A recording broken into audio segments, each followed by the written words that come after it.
मला काहीच प्रॉब्लेम नाही हा सिनेमा आपल्या भेटीला आलेला आहे। समीर विद्वांसचं दिग्दर्शन, स्पृहा जोशी आणि कश्मीर महाजनी ही जोडी एक हटके जोडी पहिल्यांदाच स्क्रीनवर भेटीला आली। त्यामुळे आता कुठला ड्रामा असणार आहे, या दोघांच्या नात्याची गोष्ट कशी असणार आहे याबद्दल एक उत्सुकता होती। तर हे एक त्रिकोणी कुटुंब आहे, अजय, केतकी आणि त्यांचा छोटा मुलगा। स्पृहा आणि कश्मीर यांनी ही दोन्ही पात्र वठवलेली आहेत।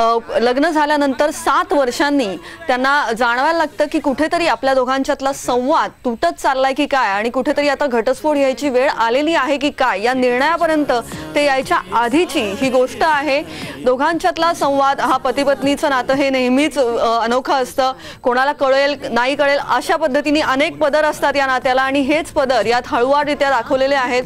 फर्स्ट हाफ मध्ये सुद्धा हे सगळं त्या दोघांचं नातं आणि त्याच्यात कसा तो संवाद हरवत चाललाय की काय आणि त्यांचं आयुष्य ऑटो पायलट मोडवर गेलेलं आहे की काय, म्हणजेच अत्यंत कृत्रिम झालंय की काय, तेच रुटीन मध्ये हे दोघंही अडकत चाललेत आणि त्यामुळे या दोघांच्यात प्रेम आता आहे की नाही अशी शंका त्या दोघांनाही यायला लागते। कुठल्या पद्धतीने करायचं? आमचे सगळे विधी झाले पाहिजे। ठीक आहे, दोन्हीकडचा लग्नाचा खर्च तुम्हाला करावा लागेल।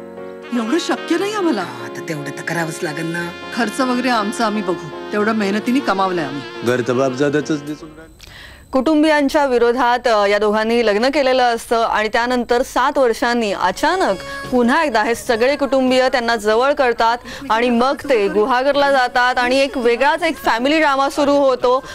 दोन्ही कुटुंबांनी त्यांना आपलंसं केलेलं असतं आणि मग ते पारंपरिक विधी एक एक सुरू होतात। या सगळ्यात स्पृहा जोशी जी केतकी झालेली आहे ती मात्र थोडीशी या जुन्या रूढींवर विश्वास तिचा नसतो आणि मग तिला त्या सगळ्याचाही प्रॉब्लेम जाणवायला लागतो आणि त्यानंतर सेकंड हाफ जो आहे तो फारच फॅमिली ड्रामा आपल्या समोर दिसतो आणि हा फॅमिली ड्रामा इतका वाढत जातो की त्या फॅमिली ड्रामाचाच एक प्रॉब्लेम आहे की काय असं प्रेक्षकांना वाटत जातं आणि त्यामुळे खरं तर हा सगळा प्रॉब्लेम जो आहे हा कथानकात आहे हेही थोडंसं जाणवायला लागतं। सगळ्यांच्या भूमिका चांगल्या आहेत, स्पृहा जोशीची बॅटिंग अत्यंत जोरदार आहे, तिने फार छान काम केलेलं आहे, पण कश्मीर महाजनी त्याचं कॅरेक्टर जरी थोडं शांत असलं तरीही तो फारच शांत वाटतो आणि कुठेतरी पूर्णपणे कॅरेक्टरची पकड नसलेला जाणवत राहतो।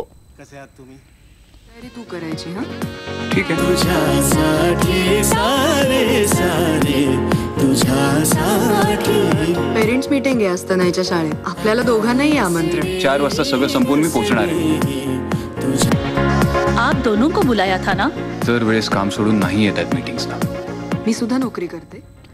कथानकात जाणवणारा प्रॉब्लेम आणि भावना कुठे विरत गेल्या हे नेमकं न कळल्यामुळे शेवटी या सिनेमाला मी देतेय 3 स्टार्स। मधनच असं डिटॅच झाल्यासारखं वाटतं। मग बोल ना मोकळेपणाने माझ्याशी। दोघांच्यातला हरवत चाललेला संवाद आणि हा संवाद शोधायचा खरं तर हा प्रवास आहे, पण हा सिनेमा जिथे शेवटाकडे येतो तेव्हा त्यांना कळतं की आता आपला संवाद आपल्याला कसा शोधायचा आहे आणि त्यानंतरची जर्नी दाखवणं कदाचित जास्त इंटरेस्टिंग झालं असतं प्रेक्षकांसाठी, पण मात्र तो फॅमिली ड्रामा वाढल्यामुळे खरं तर हा सिनेमा शेवटी कुठेतरी एक नवा सिनेमा आता आपल्या भेटीला येईल की आहे असं वाटतं। त्यामुळे एखादा सिक्वेल काढायला नक्कीच हरकत नाही, पण या सिनेमात मात्र थोडंसं कथानक, थोडंसं प्रॉब्लेमॅटिक नक्कीच जाणवतंय।